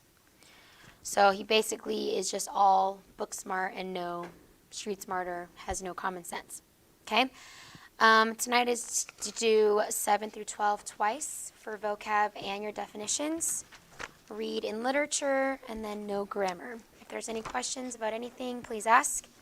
But you guys are dismissed.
All right, welcome to Algebra 2. Let's go ahead and get started. We're on 6.3 Systems and Matrices, which is on page 286 of your textbook. Again, that's page 286. And what we're going to teach is how we can take systems, make them into matrices, and make them easier to solve, or at least more orderly to solve. I don't know what word to use here, but we're going to go ahead and move on. Now, the method we're going to use is called Gaussian elimination, or Gaussian. I'm actually not sure how you pronounce his name. That's fun. Anyway, it's one of those words I've only ever read. Anyway, Gaussian elimination. We've done elimination method to solve systems of two or three unknown numbers. But if we're dealing with more than three unknowns, this process needs to be simplified by using matrices. Now, this section we're going to focus still on three unknowns because we're bridging that gap. But that's going to be what we're focusing on here. So the idea here is we take an equation and we break it apart into matrices. And so in the first matrix, everything on the left side of the equal sign except the constant basically is how we set this up. And so we take all the coefficients and put them in the coefficient matrix. Make sure you have your x term, then your y term, then your z term. Like everything has to be in order. Okay? But then we make that into a coefficient matrix. And then we take our constants and that creates a constant matrix. And then we combine them together with a vertical line. We call that an augmented matrix. Okay? And so that's what we're doing there. So we just take the coefficients and constants and we just make ourselves an augmented matrix. I rarely write the two separately. I just go and make the augmented one, but that's what's happening. Is this two that we're smashing together. That's why the line in the middle. Or not in the middle, but you know what I mean. All right, so let's look at example 6.3a. We're told to write the request matrix for the following systems. Stop it. System. Let's see here. I went ahead and just put both problems on this page, though. So for part A, okay, we have coefficients 4, 7, 2, 2, 3, 4, 2, 9, negative 1. Yes, thank you. Negative 2, and then we have 3, 5, negative 2. And that is our solution. Okay, really easy to convert these things back and forth. It's just literally you just write down just the numbers and ignore the fact that there's variables. Okay, that's what makes matrices so powerful for this. Let's consider B. I'm going to have to write smaller. Okay, I'm going to have 1, 1, negative 1. Go ahead and draw my line. 3. Okay, then I'm going to have a 0, 3, 9, 5. Then I'll have 2, 0, negative 1, 2. All right, does that make sense? If there's no variable there, you need to fill in a 0 in the matrix. All right, now we're going to be using a thing called Gaussian elimination because the German mathematician Carl Friedrich Gauss uses 3 elementary row operations to perform elimination on the system. It's this guy's fault that you have to learn this. All right, so the elementary row operations to help generate equivalent systems throughout the elimination process. Notice that these are the same elementary row operations used in Chapter 5 to solve three variable linear systems of equations. Since the process is now working with matrix rows, the equation will change from, or the notation, will change from equation 1, equation 2, and equation 3 to row 1, row 2, row 3. We'll just call them rows instead of equations. All right, so it's the same elementary row operations that you're familiar with. And the entire goal of this is to get what we call in triangular form, or more specifically for us, upper triangular form. Okay? Where basically every element below the main diagonal becomes 0. This is the end goal of what we're trying to get to. Okay? So at the beginning, I already mentioned step 1. If my mouse will wake up, there we go. Okay, I already mentioned step 1, and that's converting it into a matrix. Okay, you convert your system into a matrix if it's not there already. And then, from there, we can go on to step 2, where we cause the first element of the main diagonal to be 1. Now, we can do this in multiple different ways, and on this screen, I've shown the equations with it, what we're doing in the background. But normally, we just don't even care about the equations. We only do it in the matrices. Okay? So for our original system, same example that we're working with, we're doing one problem the whole way down. Okay? So this is the same system that we had on that first slide. Okay? And we want the first thing to be a 1, so that way we don't end up with a ton of fractions in our matrix, because if you cannot have fractions combined with this mess, better. Okay, so you want to avoid that if at all possible. So we make the first one to be 1. If there's a row you can just switch around with it, great. Okay, that's what you want to do. But you want to make that first diagonal, or the first element of the main diagonal, to be 1. That's the main goal. All right, so we just manipulate it however we need to. In this case, we just switch rows 1 and 2. The second step, and after this point, by the way, I'm not showing you guys the equations. This is just, that's all we're doing, is we're just moving them around. Okay. In the next step, we want to cause the first element of the second row to be 0. Okay. So we can do this using any of the elementary row operations. What operation is necessary is going to be determined by the matrix you're using. Okay. In this case, if I take negative 3 times row 1, combine that with row 2, and then replace row 2, remember we can do that, we solve out what would be the x term, if that makes sense. Okay, so we took negative 3 times 1 plus 3 is 0, negative 3 times 2 plus 1 becomes negative 5, negative 3 times 2 becomes negative 6 plus 4, which gives us negative 2, negative 3 times 3 is 9, sorry, negative 9 plus 1 is negative 8. Okay, so that's all we did. All right, makes sense? All right, then step 4 is we're going to cause the first element of row 3 to be 0. Did I put the row 3? Why did I do that? Okay, whatever. I'll fix it later. Of row 3 to be 0, using the same type of method. Okay, now in this case, we just take the negative 1 of row 1 and add it to row 3, replacing row 3. Okay? Then, remember, we're trying to get everything underneath that main diagonal to be 0. Okay? So everything under that main diagonal has to be 0, so we need to get the second element of row 3 to also be 0. Now this is going to involve 2 steps, and that's entirely possible. So in this one, first thing we're going to do is we're going to take 5 times row 3 and multiply everything across by 5, so that then we can take 2 times row 2 and add it to row 3. All right, so we're doing 2 steps there to get step 5 done. So each step may have more than one step in it, but this is the goal. This is what you're working toward.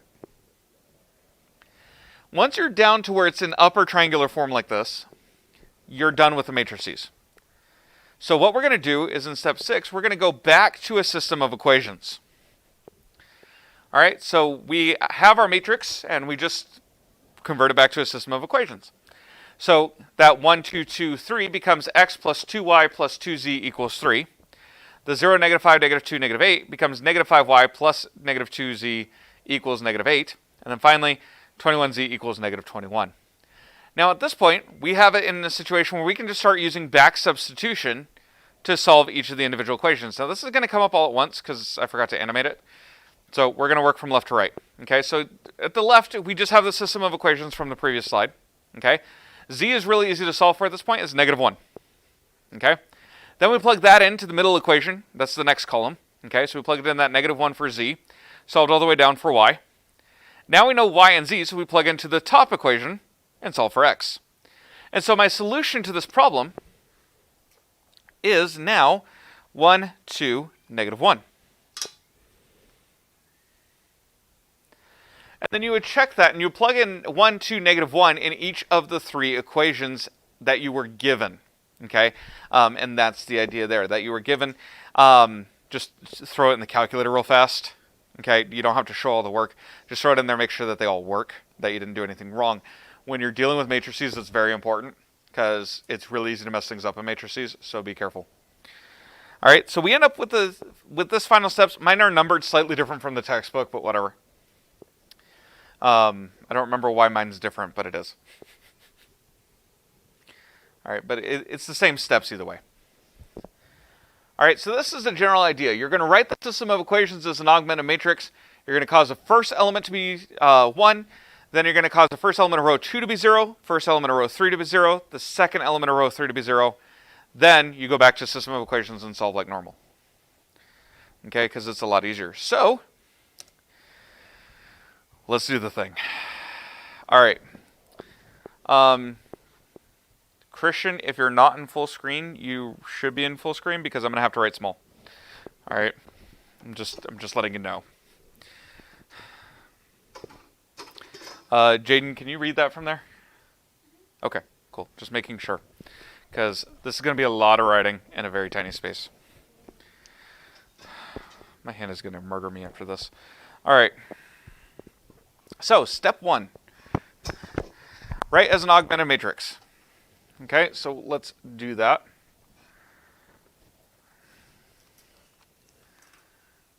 So we're going to have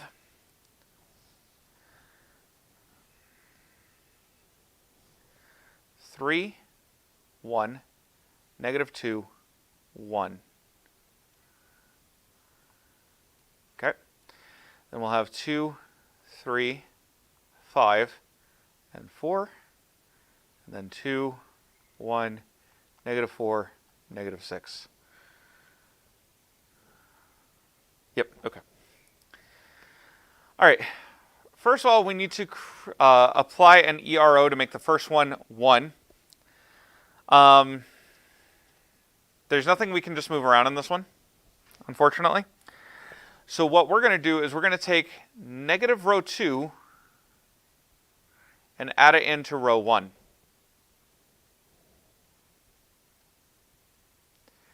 Now the book shows the work off to the side. You are welcome to keep scratch paper with you on this one, okay, and only show me the new matrix. But please feel free to write things down on the other side, okay? I just can't because of space.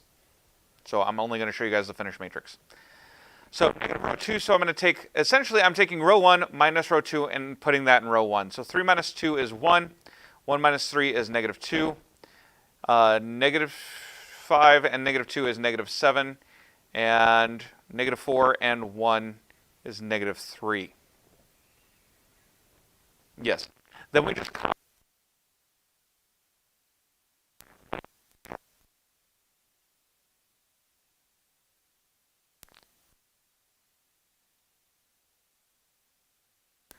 It's basically a shorthand. All right, now I need to go through and get row 2 to be a 0 here at the front, okay? So in order to do that, now that row 1 is a 1 in front, I can just take -2 and multiply it by row 1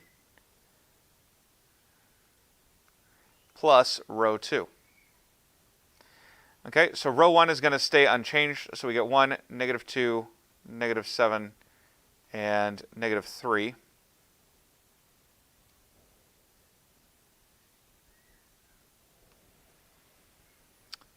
My last row is going to remain unchanged, so I'm going to have 2, 1, -4, -6, and now let's fill in the middle row. Okay, -2 times 1 is -2, so we get a 0 when we add 2 in. -2 times -2 is -4, plus 3 is -1. Whoops, hold up. What did I do wrong? No, -2 times -2 is +4. Duh. So 4 plus 3 is 7.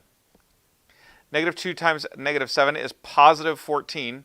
Plus 5 is 19. And then finally, -2 times -3 is +6. Plus 4 is 10. Okay, so far so good. All right, now we need to start working on this bottom one. Well, I can take -2 times row 1 plus row 3 now, okay, to get rid of that one. So we're going to do that. So -2 row 1 plus row 3.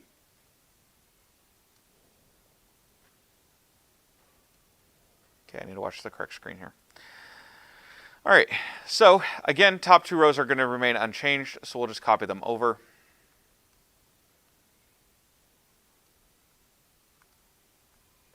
Some people do find graph paper helpful with matrices. I personally don't, but that's a personal choice thing.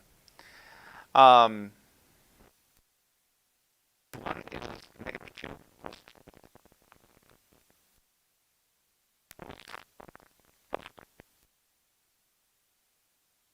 is -2 is +14, minus 4 is 10, and then -3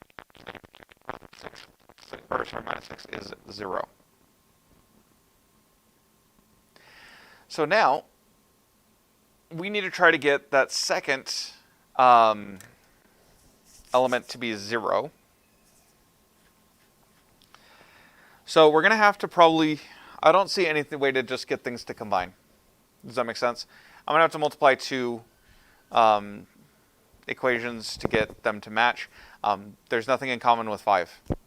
So at this point, I'm going to just try to use equation, or the middle equation, to remove the last one. So I'm going to multiply row 3 by -7.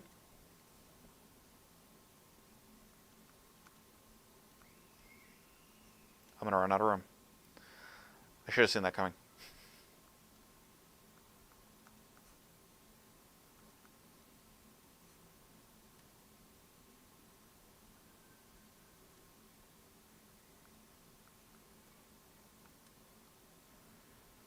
All right, 7 times 0 is 0. 7 times 5 is 35, or negative 35. Sorry, negative. This becomes negative 70, and this becomes, well, 0. Okay? So now that I have it where it's got something in common with that row 2, we're going to go through and take 5 times row 2 and add it to row 3. Okay? So again, row 1 is going to remain unchanged. 1, negative 2, negative 7, negative 3. 0, 7, 19, 10. All right, 5 times row 2 is 0, plus 0 is 0. 5 times row 2 is 35, or sorry, 5 times 7 is 35, minus 35 is 0. 5 times 19 is making my brain freeze. 95? Yeah, that's right. 95 minus 70, that's 25. Okay? And then 5 times 10 is 50, plus 0 is, well, 50. Okay? So now we have something we can go back to a system of equations. All right? Do you have all this? Okay. I'm going to have to erase the whole screen. So I think it's this command. All right. So that left us with a matrix of, and I'll just copy it back down. 1, negative 2, negative 7, negative 3, 0, 7, 19, 10, and 0, 0, 25, 50. Okay, so remember now at this point we want to make a system of equations. Okay, so I'm going to just translate this over. We get 1x minus 2y minus 7z is equal to negative 3. The book shows it as plus and negative. I don't see the point. Oh, it doesn't in this one. It did in the other examples. All right. So this is an equal sign, I promise. Okay. We get 7y plus 19z is equal to 10. And then finally we have 25z is equal to 50. Well, z is the easiest to solve for. Z is equal to 2. Okay. So we'll use that in the y equation. So now we have 7y plus 19 times 2 is equal to 10. So 7y plus 19 times 2 is 38 is equal to 10. We'll subtract 38 from both sides. 7y equals negative 28. Am I doing this correctly? Yeah. Divide both sides by 7.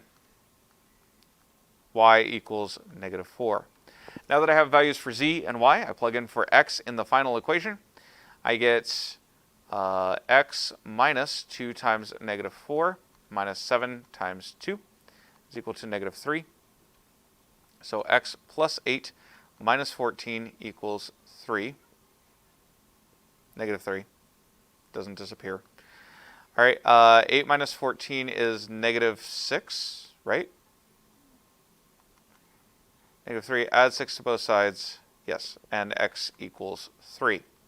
So I have my answer, and it's 3, negative 4, 2. All right, make sense? Cool. It's still tedious, but hopefully less so than using variables. And matrices are a little bit easier to manipulate. So that's really why we do it this way. I'm just double checking something real fast. Okay, yeah. All right, this is just kind of a side note, but we do want to let you know that there is a variation on Gauss elimination, and that's Gauss-Jordan elimination. Instead of going back to substitution, they just keep going until they create an identity matrix, and then the answers are on the other side. I'm not going into that. We're not really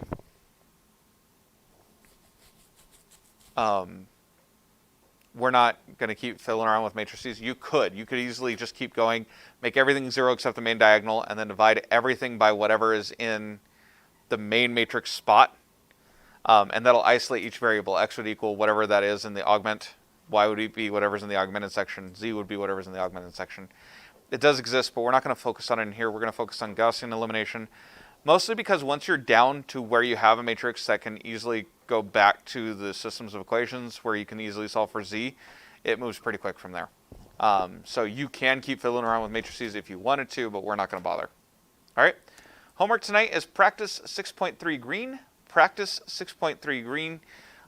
Hopefully that made sense. Please make sure that you're paying attention to the directions and what you're doing in each one. There's only about 6 that you're solving by Gaussian elimination. The first 2 problems you're given, you're just writing down what the augmented matrix you would start with would be. All right?